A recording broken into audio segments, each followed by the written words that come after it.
বর্গের গোড়া দিয়া রক্ত ঝরতেছে, আমি আমার জিহ্বাটাকে ড্রেনের মতো লাগাই দিলাম, যত রক্ত ঝরেছে সব আমি পান করে ফেলেছি। আল্লাহর হাবিব ডাক দিয়ে কয়, হে পাগল, তুমি তো জানো মানুষের রক্ত পান করা হারাম, কিন্তু তুমি আমার রক্ত মোবারক পান করেছো, তোমার জন্য জাহান্নামের আগুন হারাম হয়ে গেছে। মানুষের রক্ত পান করা হারাম, কিন্তু নবী রক্ত মোবারক পান করার পর জাহান্নামের আগুন হারাম। তার মানে বোঝা গেল নবী আমাদের মতো না।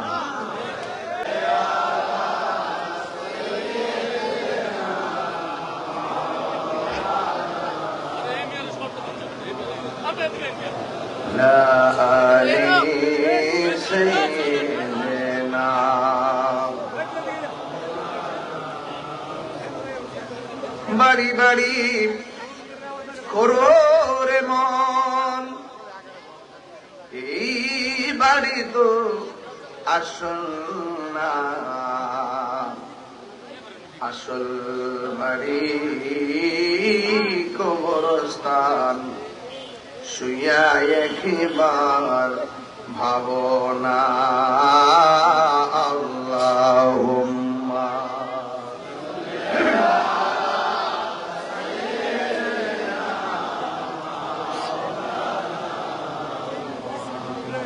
وعلى آل سيدنا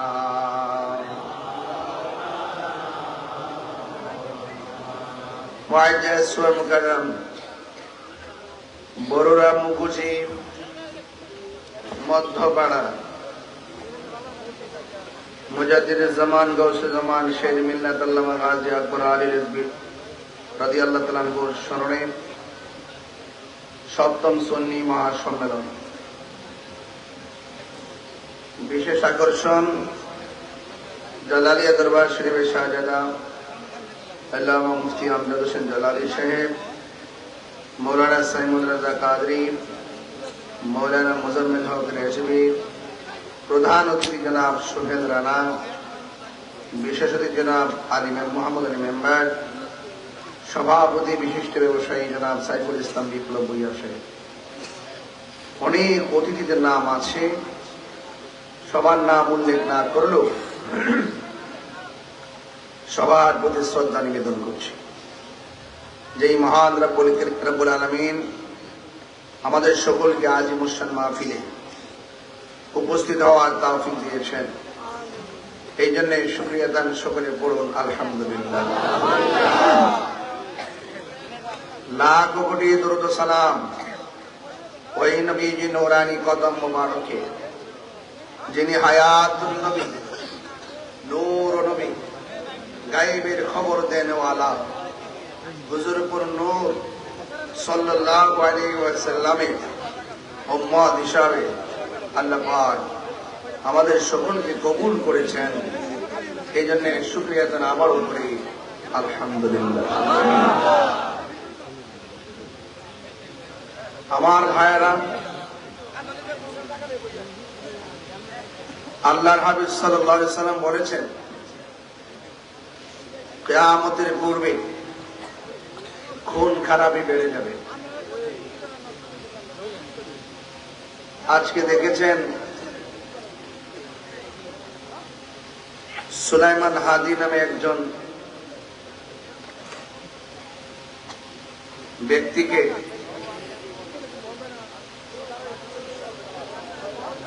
প্রকাশ্যে দিনে দুপুরে গুলি করেছে। সে সংকট অবস্থায় হসপিটালে মৃত্যুর সঙ্গে পাঞ্জা লড়ছে।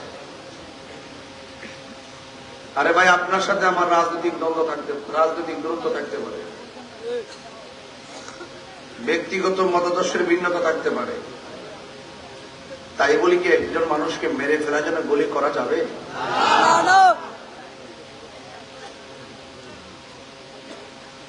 আমি অত্যন্ত মর্মাহত হয়েছি, অত্যন্ত মর্মাহত হয়েছি। আমি মর্মাহত হয়েছিলাম উবাইদের মসজিদের ইমাম আমাদের সুন্নি ভাই মাওলানা রইসউদ্দিনকে যখন হত্যা করা হয়, প্রকাশ্যে মব ভায়োলেন্সের মাধ্যমে তাকে হত্যা করা হয়েছিল। ওই সময় যদি হত্যাকারীদেরকে দৃষ্টান্তমূলক শাস্তির আওতায় আনা হতো, আজকে সুলাইমান হাদির উপরে প্রকাশ্যে মেরে ফেলার জন্য গুলি করতে পারত না। আমি এটার তীব্র নিন্দা জানাই। প্রত্যেকটা খুন বড় নির্মম।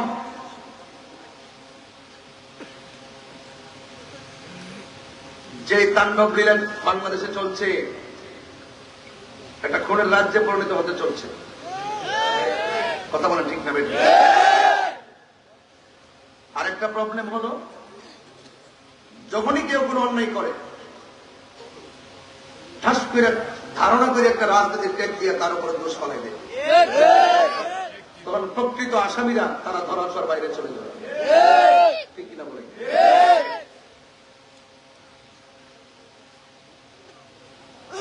প্রশাসনকে আমি দৃষ্টি আকর্ষণ করছি, আর ইন্ডিয়ান গভর্নমেন্ট যে কোন তালে আসছে আমি নিজে জানি না।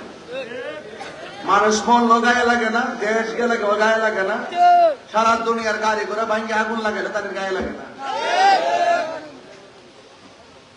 এইভাবে কি দেশ চলতে পারে? মতাদর্শের ভিন্নতা হলেই কি গুলি করতে হবে? মতাদর্শের ভিন্নতা হলেই কি তাকে মেরে ফেলতে হবে? প্রত্যেকটা মানুষ অনিরাপদে ভুগতেছে, প্রত্যেকটা মানুষ নিরাপত্তাহীনতায় ভুগতেছে। প্রশাসনকে বলবো, আপনারা ঘুরে দাঁড়ান। আপনারা প্রশাসনকে যে যাই বলুক না কেন, আপনারা যে নিরুপায় সেটা আমরা বুঝি। যারা এই ক্ষমতার মস্তদে বসে তাদের ইশারায় আপনাদেরকে চলতে হয়। আপনারা ঘুরিয়ে দাঁড়িয়ে যান, আপনারা বলুন কেউ ক্ষমতায় আসবে, কেউ ক্ষমতা যাবে, আমাদের প্রশাসনকে স্বাধীন করে দেন। যারা এই সমস্ত ন্যাক্কারজনক ঘটনা ঘটবে, কোন ইশারায়, কোন লবিং এ, কোন তদবিরে ওই সমস্ত অপরাধীরা বেঁচে থাকতে পারবে না, অপরাধীরা পালিয়ে থাকতে পারবে না। কথা বলেন ঠিক না বেঠে? যদি আইনের প্রয়োগ না হয়, আজকে আমাকে, কালকে আরেকজনকে, কথা বলেন ঠিক কিনা?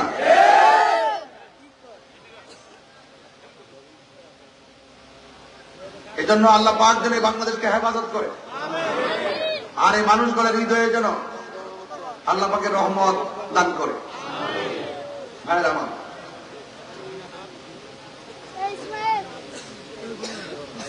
আহলে সুন্নাত ওয়াল জামাত লক্ষ্য করছে যে বাংলাদেশের রাজনৈতিক অস্থিরতা বিরাজ করছে, এরপর জনজীবন অতিষ্ঠ হয়ে পড়েছে। এই জন্য আহলে সুন্নাত ওয়াল জামাত এখন রাষ্ট্রের হাল ধরা প্রয়োজন হয়ে মনে করেছে। ঠিক না বেটি? এই জন্য আমরা রাজনৈতিক সংকট দূর করণার্থে, সার্বভৌমত্ব সুরক্ষায় এবং সম্প্রীতি জোরদার করতে আহলে সুন্নাত ওয়াল জামাতকে এগিয়ে আসতে হবে। আর আহলে সুন্নাত ওয়াল জামাতের কাছে দেশ এবং জাতি নিরাপদ। কথা বলেন ঠিক না বেটি? যাই হোক, শুরুতেই আপনাদের খেদমতে জানতে চাই, আল্লাহর হাবিব সাল্লাল্লাহু আলাইহি সাল্লামের মর্যাদা বাড়িয়েছেন কে? আল্লাহ। নবীর পক্ষে থাকলে শান মান কি বাড়ে না কমে? রাত্র প্রায় 11টার উপরে আমি মাহফিল যখন রেখেছি তখনই বলেছি আমি 11টায় আসবো। আমার কিন্তু কোনো কমিটমেন্ট যা করি তাই করার চেষ্টা করি। আগামীকাল দিনের বেলা কোথায় যাবো জানেন? নীলফামারী হেলিকপ্টারে। রাত্রে কোথায় মাহফিল করবো জানেন? আপনাদের কুমিল্লা। এরপরে কোথায় করবো জানেন? বরিশাল। ওই নীলফামারী আবার আসে কুমিল্লা, বরিশাল দুইটা। তো এইভাবে যে প্রতিদিন মাহফিল করছি, আপনারা বলুন আমি কি কোনো নরম ভাষায় কথা বলছি? আপনি কি মনে করেন যে অন্য জায়গায় গেলে কি আমি মিলাদ কিয়াম ছেড়ে দিব? বহুত মানুষ আছে যেখানে যায়, যে যায় এরকম ধরে, আছে না নাই? মুনাফিক কি মুনাফিক মুনাফিকদের সাথে আহলে সুন্নাত ওয়াল জামাতের কোনো সম্পর্ক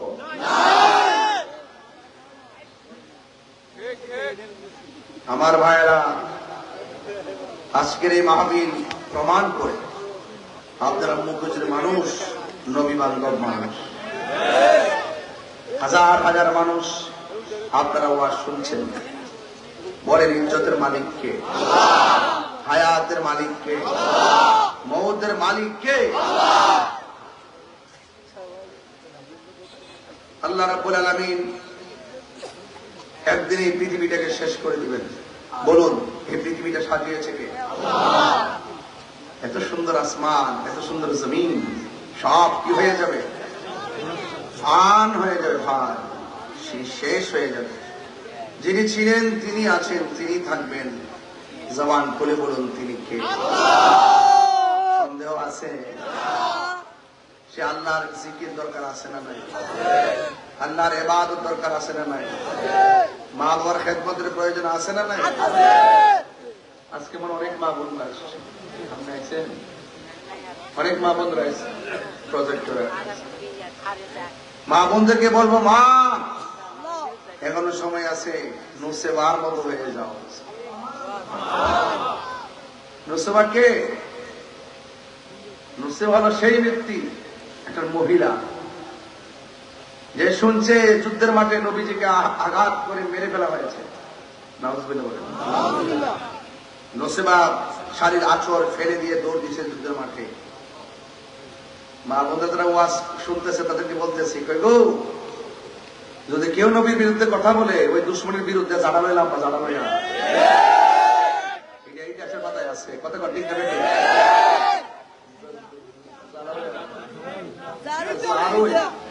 কথা শুদ্ধ কথা বুঝতে লবণ, নুন নুন লবণ, একটা তো ফিসা, একটা জারো, একটা জলটা।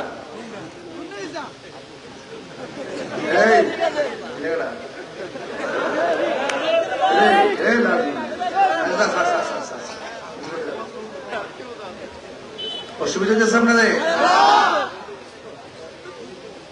নসেবাকে জিজ্ঞেস করে, নসেবা তুমি যাও কোথায়?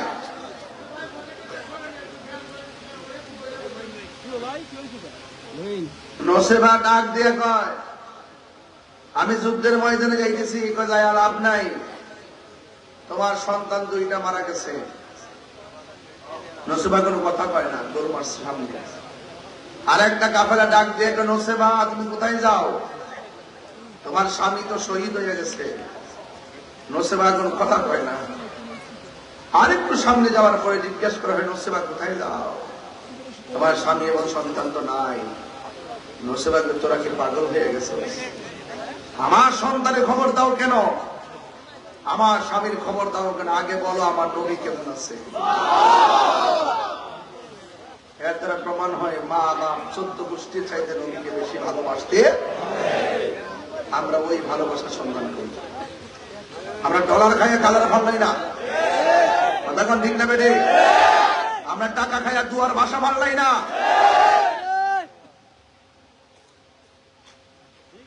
আর এই দিকটা নবীর একটা ঘোড়া ছিল, ঘোড়া আর উট। উটটা যখন নবী গর্তের মধ্যে পড়ছে, উটটা চতুর্পাশে ঘুরতেছে। ঘুরে ডাক দিকে, ইয়া রাসূলুল্লাহ, আপনি চলে গেলে কার চেহারা দিকে তাকায় আমার ক্ষুধা দূর করবো? আপনি নবী যখন আমার পিঠের মধ্যে বসতেন, তখন আমি দুর্বল ঘোড়া সবল হয়ে যেতাম।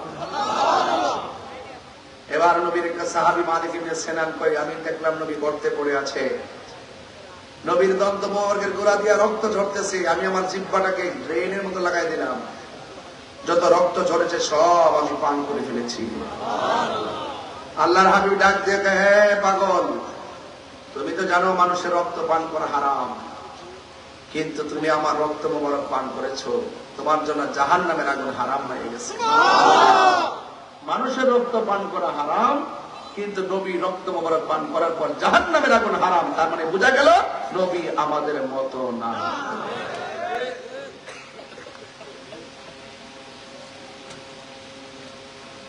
বউরে মা কইলে বউ তালাক। বউর স্ট্রাকচার যেমন মার স্ট্রাকচার তেমন, বউরে মা কইলে বউ তালাক। নবীরে আমরার মতন সাধারণ মানুষ কইলে বউ তালাক ইমানত তালাক। কথা কি সঠিক? কথা সঠিক? তাহলে আমার নবীজির হাকিকত জানতে হবে। রসুল ডাক দেখে সাহাবীরা যুদ্ধের মাঠে যে আসছো, তোমাদের কি সমস্যা? সাহাবে কি আর রাসূলুল্লাহ সমস্যা কি? ওরা দাঁড়াইছে অনুসরগ, আমরা দাঁড়াইছে বাড়িতে। এরা জায়গা হলো সত্য, আমরা জায়গা নরম, সব দোলাবালি। এই জন্য ঘোড়ার দোলা যখন ওড়ে না, আমরা যখন তাকাই তখন সূর্যটা আমাদের চোখের মধ্যে লাগে। আল্লাহর হাতে দুইটা হাত তোমার বাড়াকে, আল্লাহ আমার সাহাবার চোখের মধ্যে সূর্য লাগে। এই কথাটা বলতে দিলে আমার আল্লাহ সূর্যের মুখের মধ্যে মেঘমালা দিয়ে ছায়া দিয়ে দিচ্ছে। আমার নবীর মতো মুস্তাজিব দাওয়া পৃথিবীতে কেউ আছে? কিছুক্ষণ পরে জিজ্ঞেস করে তোমরা কি অবস্থা? ওই দোলাবালি উঠতেছে আর তীরের ভাগ করাটা দেখি না। আল্লাহ রাখবেন, আল্লাহ আমার সাহাবারা দোলাবালির জায়গা দেখেন, আমি এদের জায়গা হলো নরমালি দোলাবালির জায়গা। সাথে সাথে আমার আল্লাহ পাক আসমান থেকে মুসলধারে বৃষ্টি নামাই দিচ্ছে।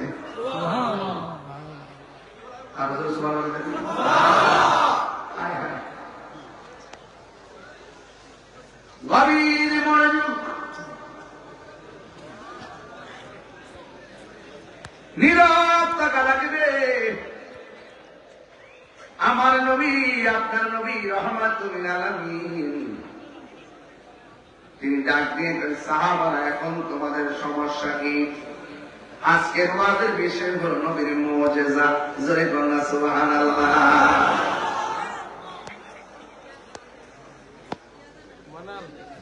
আল্লাহর হাবিব ডাক দিয়া বলে, ও সাহাবীরা, যুদ্ধের ময়দানে আর কোন সমস্যা আসেনি? সাহাবীরা কেন লিখো, আরেকটা সমস্যা নতুন করে দেখা দিছে। কি দেখা দিছে? আমরা দেখি একজন বরাবর সামনে দুইখানে, মানে দুইজন। আমার নবী বলে সাহাবীরা তাদের সঙ্গে জিন নামছে। আল্লাহ হাবিবে, আল্লাহ জিন যদি কাটার সঙ্গে লাগে, এমনি জায়গায় 1000 জিন নামলে হয় 3000। ও আল্লাহ, আমার সাহাবারা মাত্র 313 জন, সাহায্য করো না। আল্লাহর হাবিব সাথে সাথে আসমান থেকে মুসলমানকে সহযোগিতা করার জন্য ফেরেশতা পাঠাইয়া দিছি।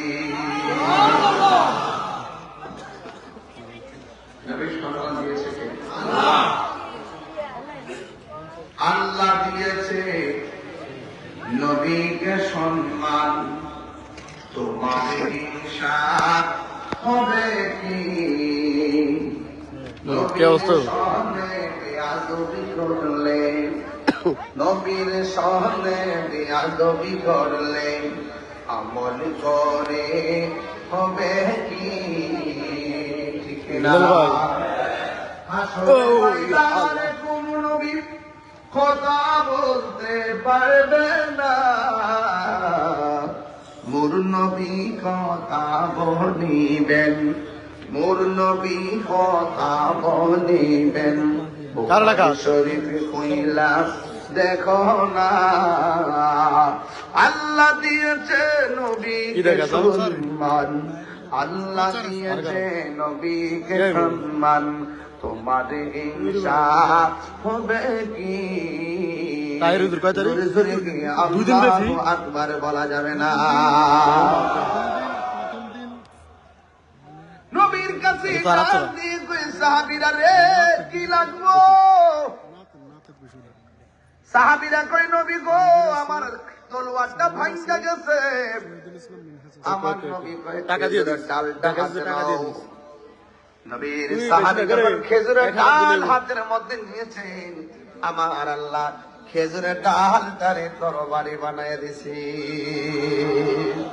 ওগো নবী, প্যারা নবী, তোমারই দরবার যেতাই গেলে একবার যেতে চাই বারবার। দু জাহানে চলে নবী তোমার জমিদারি, দু জাহানে চলে নবী তোমার জমিদারি।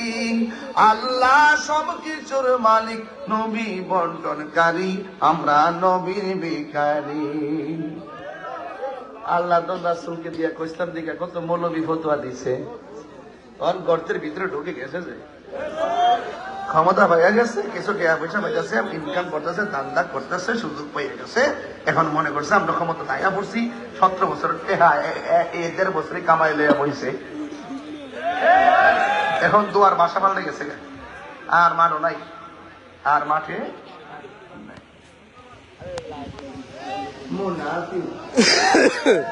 ঠিক ঠিক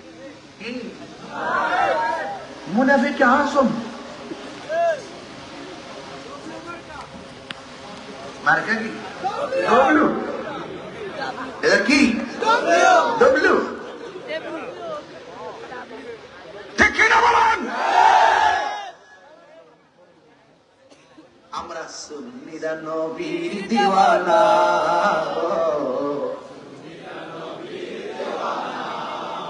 কি বলে শুনবো না, মোরা সুন্নিরা নবীর দিওয়ানা। আহলে সুন্নাত ওয়াল জামাত জিন্দাবাদ জিন্দাবাদ, মারহাবা জোরে কর না কেন রে বাবা? তুমি কে আমি কে, নীরব না বিপ্লব? এই লোকটি যদি ডাকাতে উঠে কি হইব? মনে করবো যে 10 লাখ লোক এসে, কিন্তু আমরা সুন্নিরে ডাকলে রাজপথে পাওয়া যায় দলতার নকার না। নো নো নো, বহুত দেখছি, বহুত ট্রাই করছি, কিন্তু আমরা রাজপথমুখী না। হ্যাঁ ছিলাম না, এখন আমরা প্রস্তুত।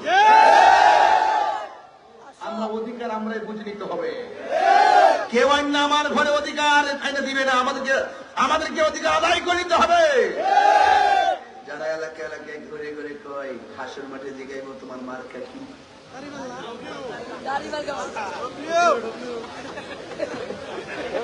এলাকা তো নাই। আপনি রাজনীতি করেন ইচ্ছা মতে, কিন্তু আপনি ধর্মের নামে অপব্যাখ্যা করবেন, আপনি কি দোকান দিয়ে বোকা বানাইবেন, এই মুনাফিকি সমাজে চলবে। আমাদের সহযোগিতা নেন, সহযোগিতা করবো। আমরা কোনো সময় পলাই না, আপনারা পলাই দেখেন মাঝে মাঝে, আবার সুযোগ পাইলে বাইরে। এটার নাম ইসলাম। ইসলাম কি রাইটার দিন আছে? 24 ঘন্টা ইসলাম। এটা আবার কোনটা? সুযোগ পাইলে আমরা কি ইসলাম, সুযোগ না পাইলে লুঙ্গির করে ভিক্ষা, চা বিস্কুট।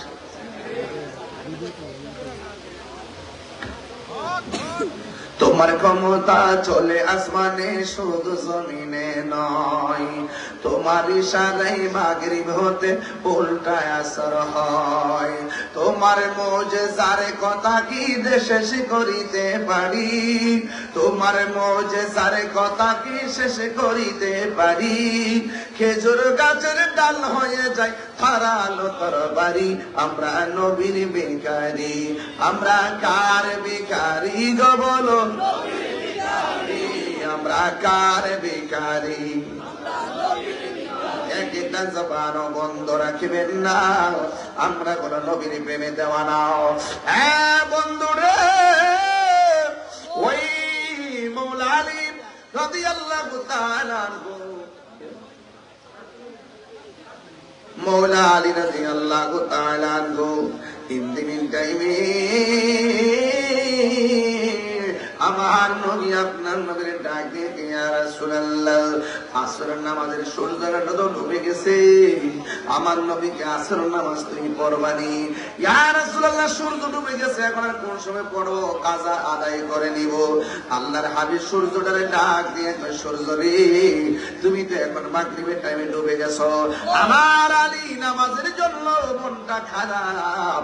ও সূর্য, আমার আলীর জন্য আসরের নামাজের টাইমে যেমন ছিল এমন ভাবে পুনরায় জায়গা মতো ফিরে আসো।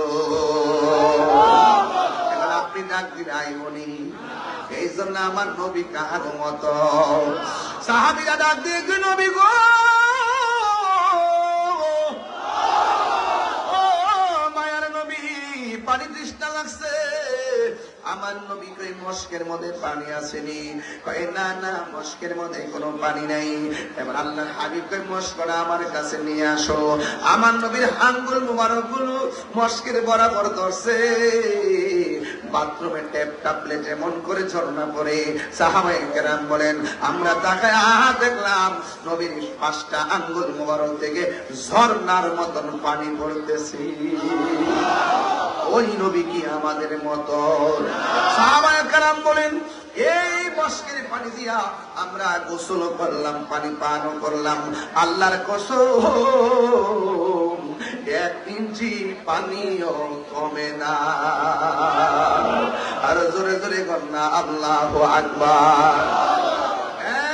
বন্ধু আমার নবী যখন চলে গেছে দাওয়াত দেওয়ার জন্য, এই দিক দিয়ে হযরতে মা আয়েশা সিদ্দিকা রাদিয়াল্লাহু তাআলা আনহা ঘরের মধ্যে দাঁড়ায় রইছিল। আবু বকর সিদ্দিক রাদিয়াল্লাহু তাআলা শুনলেন ঘরের মধ্যে কোনো কিছু নাই। সিদ্দিক আকবর কি সাধারণ নাকি রে বাবা? এই সিদ্দিক আকবর রওজা মুবারকটা আমার নবীর পাশে আছে না নাই?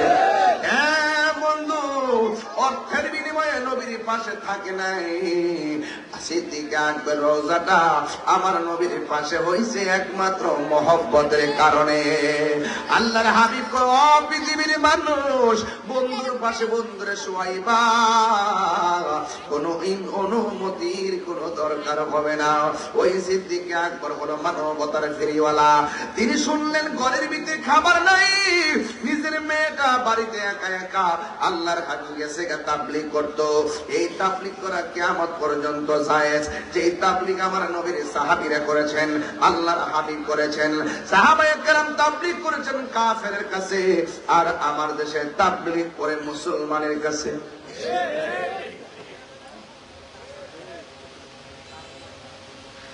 মুসলমানের কাছে আমাদের যেটা চলতেছে এটার নাম তাবলীগ না, এটার নাম তালিম। নাম কি? তালিম। আপনি আসেন মসজিদের ভিতরে, ঘুমানো কি দরকার? হান্ডি পাতিল নিয়ে আসা কি দরকার? বাংলাদেশ নিয়ে ইমাম সাহেব আছে না, রাখছি না, আজেরা ফেস লাগায়েন না। এদের নাম হলো তালিম। তাবলীগ করো কঠিন জিনিস। আমরা যখন তাবলীগের তালিম বাড়িয়ে ফেলছি তখন ওই বিধর্মীদেরকে আর দিনের কেন্দ্রটা করতে পারলাম না। প্রকৃত তাবলীগ যদি জারি থাকতো এই দেশের সমস্ত কান্ট্রিতে মুসলমানরা রাজ করত। কথা করতে কেনা, বরং আমরা ইহুদিদের কাছে তাবলীগ করব দূরের কথা, তালিম করব দূরের কথা, আমরা ইহুদিদের কাছে আমাদের ঈমান বিক্রি করে ফেলাইছি। কথা করতে কেনা। আর না হয় ফিলিস্তিনি মুসলমানদেরকে মাত্র 80 লক্ষ এই ইহুদির গোষ্ঠীরা কিছু করার সুযোগ পাইতো? আমাদের মধ্যে মুনাফিক বেশি। কি বেশি? আমরা আসল কাম ছেড়ে দিছি, আসল তরিকত ছেড়ে দিছি। মূলত সত্যিকার তরিকা এই দেশে প্রচার করেছেন আল্লাহর ওলিগণ। কথা বলেন ঠিক কিনা?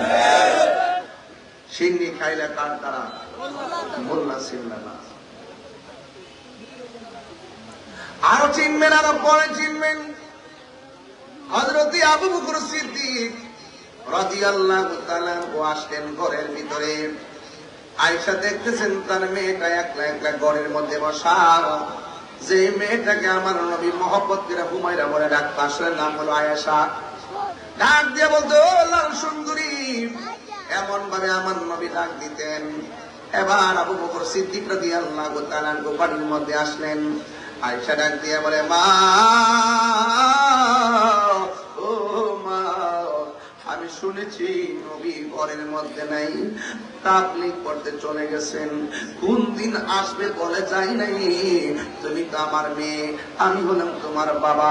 বাবা মেয়ের প্রতি একটু দায়িত্ব আছে, এই জন্য আমি কিছু খেজুর নিয়ে আসছি তোমার কাছে। ওই মেয়ে হযরতে আয়েশা সিদ্দিকা রাদিয়াল্লাহু তাআলা আনহা ডাক দিয়ে কয় বাবা, আপনি বাবা হিসেবে দায়িত্ব পালন করেছেন, কিন্তু আমি নবীর প্রতি স্বামী হিসেবে আমার একটা দায়িত্ব আছে। কোনদিন এই দায়িত্বের খেলাপ করা যাবে না। ও বাবা, আপনি এনেছেন, আমি এখন খাবো না। আল্লাহর হাবিবকে ছাড়া আমি একটা খেজুর মুখের মধ্যে দিব না। জোরে জোরে কি সুবহানাল্লাহ বলা যাবে না? আল্লাহু আকবার বলেন না কেন? মেয়ে বাবা যখন মেয়ের বাড়িতে যায়, কিছু নিয়ে যায়, নাতিদের জন্য কিছু চকলেট নিয়ে যা, এটাই কত মজা। বুড়া বয়সে বাবার তা খায়েস নাই, খায়েস তো নাতি আইনদেরকে, নাতি নাই নাতিকে লইয়া একটু ফান টান খাইব, চকলেট মাকে কিনা দিব, কলা টলা আইনা দিব, এটার মধ্যে বড় শান্তি। এই জন্য বুড়া বয়সে বাপদের একটু হাত খরচ দিয়েন, হাত খরচ না দিয়া সাঙ্গুটা বইতে হেন কমর সাল কিন্তু থাকতো না। কথা কন ঠিক না বেটি? ঠিক নিও। এবার আল্লাহর হাবিব 7 দিন পরে বাড়িতে আসছে। সুবহানাল্লাহ। আসার পরে আয়েশা সিদ্দিকা রাদিয়াল্লাহু তাআলা আনহা করে দরজার মধ্যে দাঁড়ায় রইল। বন্ধুরা রে আমার,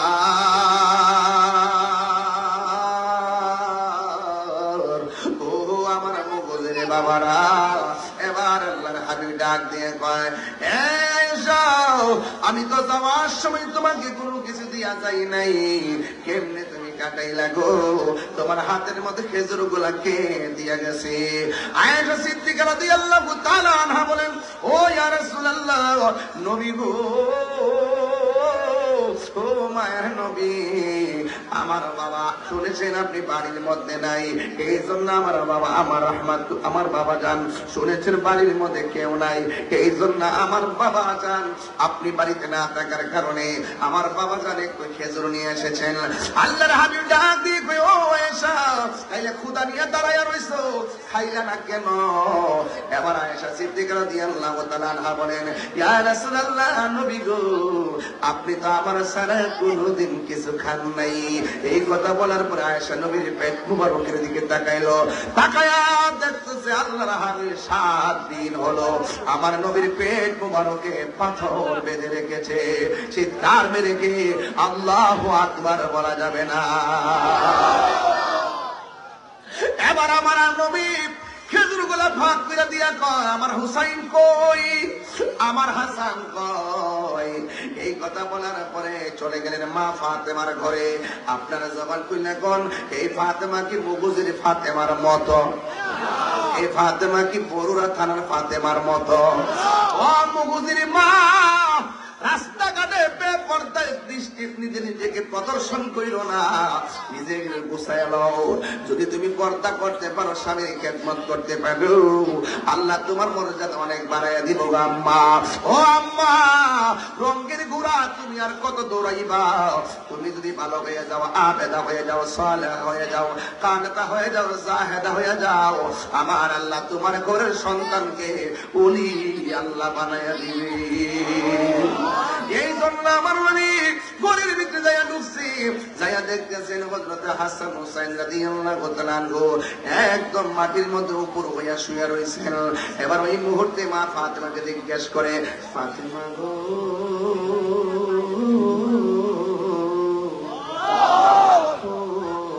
ফাতেমা, আমার নাতির অবস্থা কি? ফাতেমা গো, নবী গো, নবী গো, নবী গো, কি অবস্থা জানেননি? 3 দিন ধরে ঘরের মধ্যে খাওয়ার নাই, চুলার মধ্যে আগুন ধরে না গো। এই জন্য হুসাইন দাঁড়াইতে পারে না, বসতে পারে না, অনেকবার ডাক দিছি। এবার উপর হইয়া শুয়ে রয়েছে, ডান কাত পেটের ক্ষুধার কারণে ঠোঁটটা লড়ে না, পেটের ক্ষুধার কারণে চোখটা খুলতে পারে না, পেটের ক্ষুধার কারণে পেটটা একেবারে পেটটা তুলতে পারে না। আল্লাহর হাবিব ওই হুসাইন রাদিয়াল্লাহু তাআলার পাশে দাঁড়াইয়া ডাক দিয়া কয়, না না ভাই, যেই মাত্র ডাকটা মারছে রে, লাব্বাইক ইয়া রাসূলুল্লাহ বইলা দাঁড়াইয়া গেছে। এবার ফাতেমা ডাক দিবে, ও হুসাইন, এতক্ষণ আমি এমন ভাবে ডাকছি, তুমি শোয়া থেকে উঠলা না, এখন দিকে তুমি দাঁড়ায় গেছো। এবার হুসাইন রাদিয়াল্লাহু তাআলা আনহু বলেন, ও আম্মা, আমি হুসাইন 7 দিন কেন, 8 দিন কেন, 10 দিন কেন যদি আমি না খেয়া থাকি, কিন্তু আমি যখন নানার চেহারা মোবারকটা দেখি, আমি যখন নানা চেহারা মোবারকটা দেখি, আমার 7 দিনের ক্ষুধা দূর হয়ে যায়, 7 দিনের ক্ষুধা দূর হয়ে যায়। এমন একটা হুসাইনের গলে তোরা কেমনে ছুরি চালাইছিলি, ঠিক কিনা? কেমনে কণ্ঠের মধ্যে ছুরি চালাইছ, কেমনে হাসানের মুখ দিয়ে তোরা বিস্মান করে দিস রে। কি জবাব দিবে আমার দয়াল নবীর দরবারে? হ্যাঁ বন্ধু, আমার নবী যখন শুনলেন কিছুই নাই, এখন আমার নবী খ্রিস্টানদের বাগানে গেল, যাইয়া বলে তোমার কাছে কোনো কাজ আসেনি? কয় হ আছে। কয় কি আছে? কয় খেজুর তো একটা করে খেজুর তুমি এক বালতি পানি তুলবা। আমার নবী বালতিটা কূপের মধ্যে ফেলেছে, ওটা একটা দুইটা নয় তিনটা নয় 39টা বালতি তোলার পরে বালতিটা সিরা রশিটা সিরা বালতিটা পানির মধ্যে ডুবে গেছে। আর ওই দিক দিয়ে খ্রিস্টান মালিক আয়সা ডাক দিয়ে কই খেজুর বালতি তুলছো কয়টা? খ্রিস্টান তো আর চিনে না। আমার নবী বলে 39টা। কই আর একটা তুল না 40টা মিল করো। কই বালতি তো সিরা রশি সিরা বালতি তো পানির মধ্যে পড়ে গেছে। ও বন্ধু রে বন্ধু, এবার সিরে গেছে। এবার খ্রিস্টান দেখবেন আমার দেশে কিছু মালিক আছে, একটু সুতা পাইলে শ্রমিকের বেতন বন্ধ করে দেয়, এমন লোক বাইরে খাওয়েন না, আছে না না? একটু সুতা পাইলে বন্ধ করে দেয়। এবার ডাক দিয়ে আমার নবী অধিকারের কথা বললেন। আমার নবী শুধুমাত্র একজন নবী নয়, আমার নবী যেমন রাজনীতিবিদ, আমার নবী যেমন কূটনীতিক সামরিক সব দিক দিয়ে আমার নবী মুজাহিদ, জিহাদের ময়দানে পর্যন্ত গিয়েছেন। হ্যাঁ বন্ধু, আমার নবী ডাক দিয়ে আমার বালতি তো পানির মধ্যে পড়ে গেছে, আমার দোষ কি? কিন্তু আমি 39টা বালতি পানি তুললাম, আমার হক অধিকার হলো, আমাকে আমার প্রাপ্য বোঝাইয়া দেন। খ্রিস্টান মাথা নষ্ট হয়ে গেছে। খ্রিস্টান বলতেছে না না না, বালতি না তুললা দিলে আমি তোমাকে খেজুর দিব না। এবার নবী ডাক দিয়ে কয় আমার প্রাপ্য আমারে বোঝাইয়া দেন, আমার নবীকে আমার প্রাপ্য বোঝাইয়া দেন। খ্রিস্টানরা কয় এত বদলা মানুষ আমার আন্ডারে কাজ করি, কেউ তো আমার বিরোধিতা করে নাই, অধিকারের কথা বলে নাই। খ্রিস্টানরা তার হাত ঘুরাইয়া আমার নবীর গাল মোবারকে থাপ্পড় দিয়েছেন। জোরে জোরে কিনা হুজুবিল্লাহ বলা যাবে না। আল্লাহর হাবিবের গাল মুবারকে থাপ্পড় যখন বসায় দিছে, ওই মুহূর্তে আমার নবী কয় ও কূপের বালতি রে, আলে সে তাকিস না, পানি সহকারে উপরে চলে আয়। এই কথা বলতে দেরি রে বাবা, কূপের ভিতরে বালতিটা পানি সহকারে উপরে উঠে গেছে। এই আমার সুন্নি পোলা পান্ডা জোরে জোরে কথা ইয়া রাসূলুল্লাহ। এই আওয়াজে মানি না, তিনবার কোন ইয়া রাসূলুল্লাহ।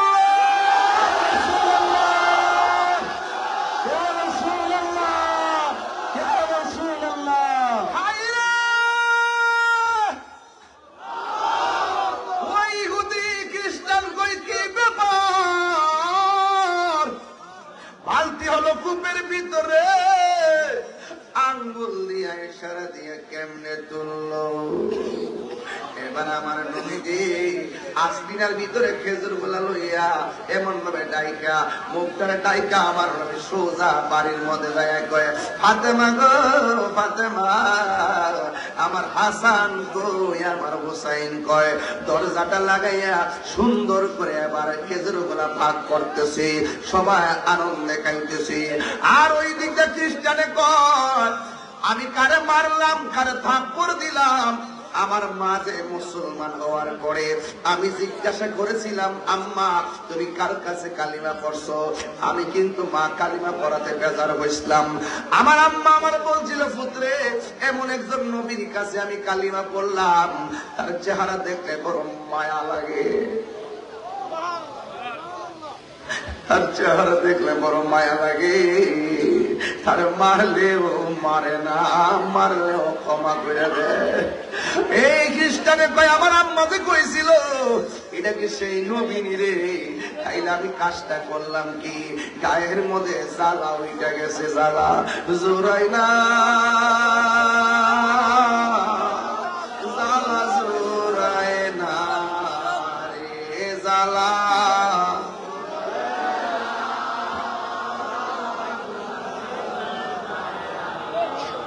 ওর ভেতরে লাই গাছে আগুন, পানি দিলে নিবে না, জ্বালা জোরায় না।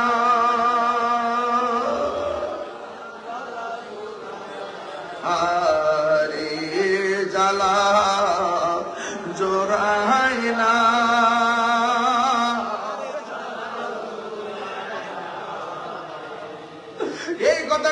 আমি কাজটা করলাম কি, যারে মারলাম আমার প্রতিশোধ নেই নাই, না নিয়ে বালতি রেখে মেয়ে ছেড়ে দিয়ে উঠাইয়া বলাইছে। আমার হাতটা দিকে ওসল ওসল লাগতেছে, হাতের মধ্যে ছুরিটা লইয়া এই হাতটারে কাইটা বাম হাতের মধ্যে হাতটা লইয়া সোজা নবীর বাড়ি রওনা দিছি।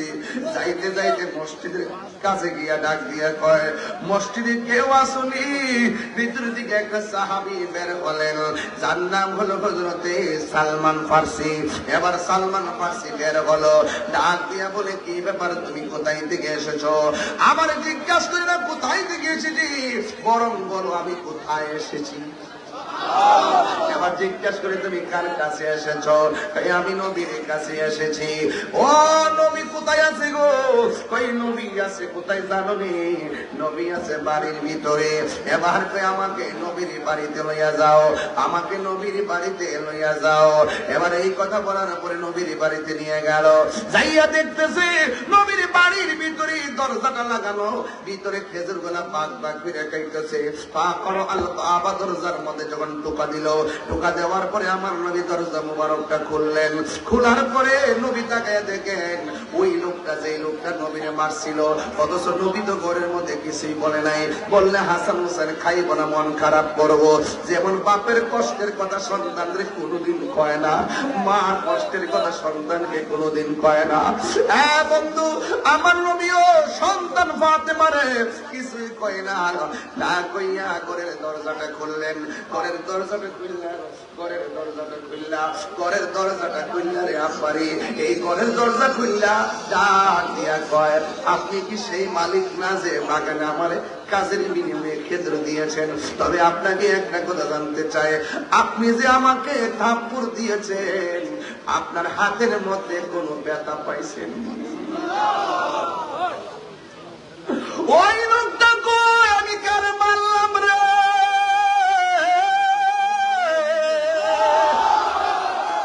আরে ভাই মুগুজের কেউ যদি আমার মারে, ব্রাহ্মণবাড়িয়া তার পাইল কমতি আমার মারলি কেন? আর আমার নবীর মারার পরে হাতে ব্যথা পাইছেন নি? এই লোকটা চোখের পানি পালায় নবী গো, ও মায়ার নবী, আপনি কেমন নবী যেই নবী মার দেওয়ার পর প্রতিশোধ নেন না? ও মায়ার নবী গো, আগে জানলে, আগে জানলে তোমায় দুঃখ দিতাম না। বলো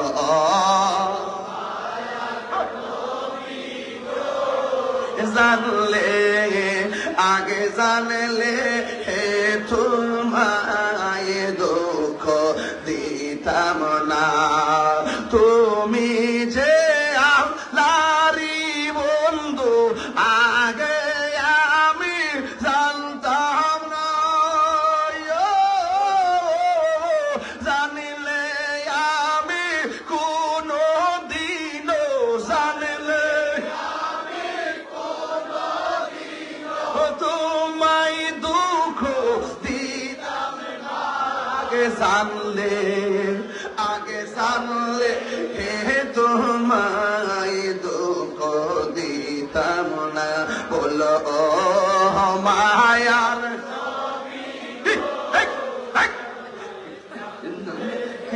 তোমায় দুঃখ দিতাম না। জোরে জোরে কে আল্লাহু আকবার বলা যাবে না?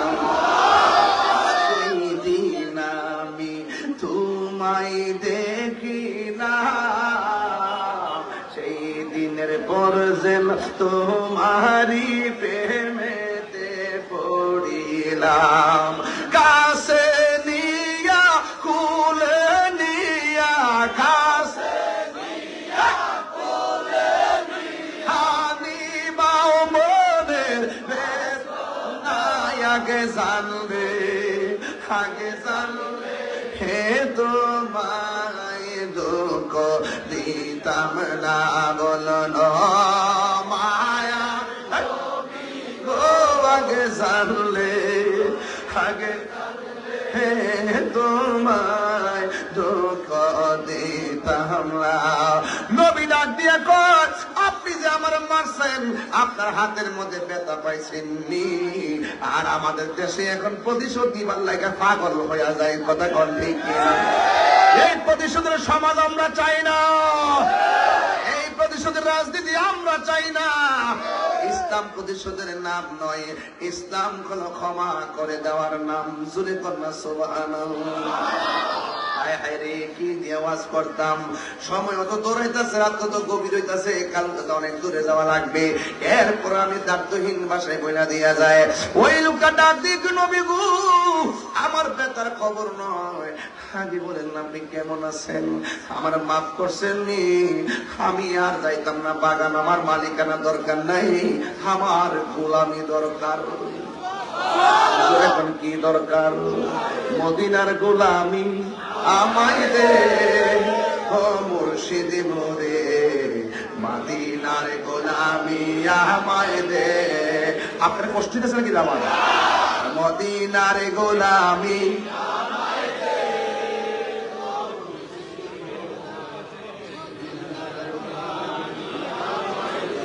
মদিনার গোলামি আমায় দে, ও রেজবি মোরে, মদিনার গোলামি। টাকা চাই না, পয়সা চাই না, হীরা মানিক মুক্তা চাই না, টাকা চাই না, পয়সা চাই না,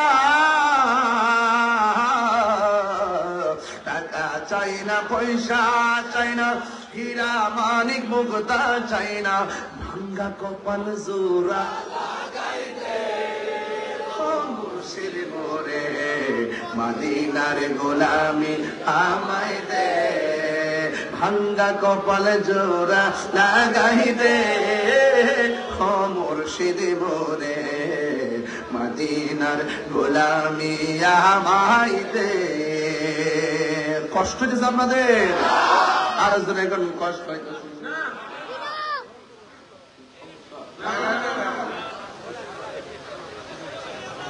সবাই তো নিজের লোক না, নিজের লোক, কোনো সমস্যা নাই। আচ্ছা, আপনি আপনারা নিজের লোক রাখেন পাশে, দেশের পরিস্থিতি ভালো না হওয়া।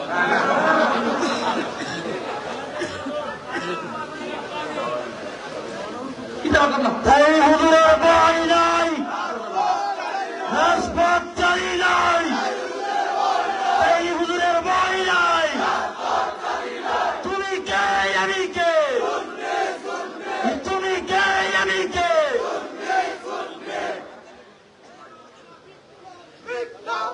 আস্তে।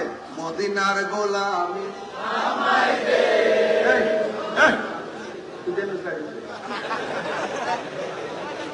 মুখ লাগাও,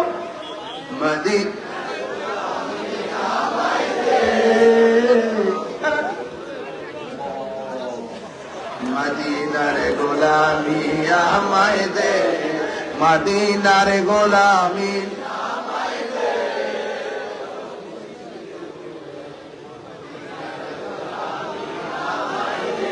এই তাহিরির কপাল মন্দ, পাইলাম না মদিনার গন্ধ, দয়া করে স্বপ্নে দিদার দে, ও মুর্শিদ মোরে, মদিনার গোলামি আমায় দে। শুনে ধরে, মদিনার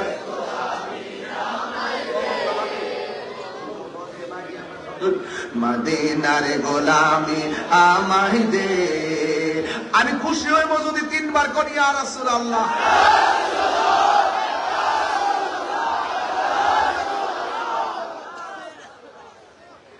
কষ্ট হইছে আপনাদের? ইয়া রাসূলুল্লাহ বলা জায়েজ আছে না নাই? ইয়া রাসূলুল্লাহ বললে মনে শান্তি লাগে কি লাগে না? বাজানো দাঁড়াইয়া কিয়াম করলে কত যে ভালো লাগে, কত যে শান্তি লাগে, অনেক অনেক শান্তি লাগে। বাজান যারা কিয়াম করে দেখলে বড় মায়া লাগে, কথা ঠিক না? এই মাহফিলের সামনে হইতো নি, আর হইতো নি। আমি একটু পরে বলবো, আজকে শেষ করে লই।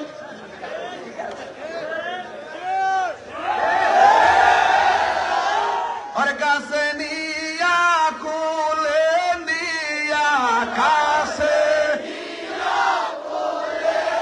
জাহানি বাও মনের বেদনায় আগে জানলে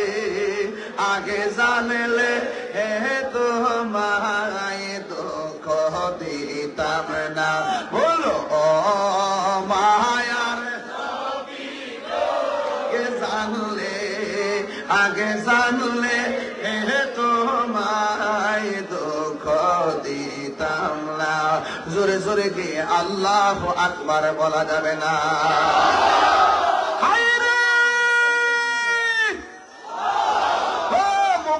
বাবা নবী আমার ডাক দিয়ে কি বলবে?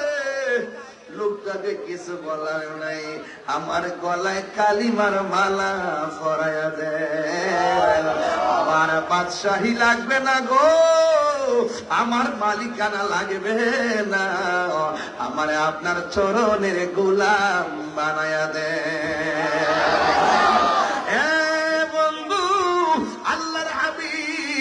সাথে সাথে তারে কালিমা পড়াইয়া মুসলমান বানাইয়া দিয়েছে। দেখছেন নি, প্রতিশোধ নেই নাই, ওই দুশ্মনের মন গলে গেছে। আমি ওই দিন বলছি, যদি কেউ আমার ইদানিং নির্বাচন কেন্দ্রিক গালি দে, কমেন্টসে যাইয়া বলবেন মোমবাতি। কি বলবেন? আর জোরে কোন কি বলবেন? আর যে আসনে চেয়ারে কেউ দাঁড়াইব, চেয়ার মার্কা লইয়া, এটা তো সুন্নি সুন্নি জোটের মধ্যে, ওই জায়গার মধ্যে লিখবেন চেয়ার। যেখানে একতারা লইয়া দাঁড়াইব, যদি ওই প্রার্থীর গালি দেই, লিখবেন চেয়ার। কথা কোন ঠিক কিনা? এবার আমার নবীর কাছে ওই লোকটা কইয়া, রাসূলুল্লাহ নবী গো আমারে বিধাই দেন, আমার শ্রমিক যা আছে বাগানের শ্রমিকের কাছে আমি কালিমার দাওয়াত দিতে যাব। এবার আল্লাহর হাবিব কই দাঁড়াও। এবার পাগলা দাঁড়াইলো। কই তুমি যখন আমার থাপ্পড় মারছিলা তখন তুমি কি ছিলা? কই আমি তখন খ্রিস্টান ছিলাম।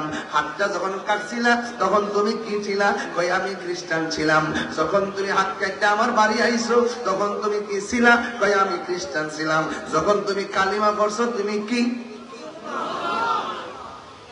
খ্রিস্টান হইয়া হাত কাটছো, মুসলমান হইয়া কাটা হাত লইয়া যাইবা, এটা হতে পারে না। কাটা হাতটা আমারে দাও, আমার নবীর নুরানি হাত মোবারকে কাটা হাত হইয়া নিজের থুতু মোবারকটা দিয়া কাটা জায়গার মধ্যে লাগাইয়া ডান হাতটারে ঠেলা দিয়া লাগাইছে। আমার নবী বলে, পাগলা রে, দেখো তো হাতটা জোড়া লইছে নি? নবী গো, নবী গো, ও মায়ার নবী, জোড়াই লয় নাই। দেখেন আমার হাতের মধ্যে কাটা আসেনি। কবরের পাশের বাড়ি দিয়ে আমার বাড়ি দিছে, কবরের পাশ দিয়া বাড়ি দিয়ে আমার কাটা দাগ করছে। ওই মাদ্রাসার মধ্যে, মাদ্রাসার পাশে গুরুস্থান বেতনাই দিকে কবর পাশ দিয়ে আমার বাইরে এসে উস্তাদের বাইরেছে। মা বাপ যায় দর্শনে বাইরেলেন কেন? আর ওর ফুলাফানকে মারলেন, মা বাপ যায় কামার পুত্রে মারলেন কেন? এই ফুলাফান আর মানুষ হয় না। ঠিক কিনা? আরে বাবা, হাতের মধ্যে কাটা দাগ আছে না ভাই? অথচ লোকটা কই, নবী গো কি সার্জারি করলেন? আল্লাহর কসম, আমার হাত শুধু জোড়া লাগে নাই, কাটছে যে চিহ্নই তো নাই। এর নাম হইল আমার নবী, যার সঙ্গে কোনো তুলনা নাই। পাইলে নিরালাই গো নবী, পাইলে। আস্তে আস্তে আস্তে আমরা নবীরে দেখতে চাই কি চাই না? আরো জুড়ে বলো, চাই কি চাই না? আরো জুড়ে বলো, চাই কি চাই না? আমার নবী এই মাহফিল দেখার ক্ষমতা আছে না নাই? আমার নবী মসজিদে আছে না নাই? আমার নবী মাহফিলে আছে না নাই? আমার নবী ঘরে আছে না নাই? আমার নবী বলেন, ইন্নাল্লাহা জাওয়ালিয়াল আরদ ফারাইতু মাশারিকাহা ওয়া মাগারিবাহা, পূর্বে পশ্চিম যেটাই সেটাই আমি রাসূল সবকিছু দেখি, কারণ পৃথিবীটা আমার কাছে একদম ছোট করে দেওয়া হয়েছে। তাকবীর, নারায়ে রিসালাত, নারায়ে গাজিয়া, ফিল ইবতিগাসাতিনা তাইসাহ।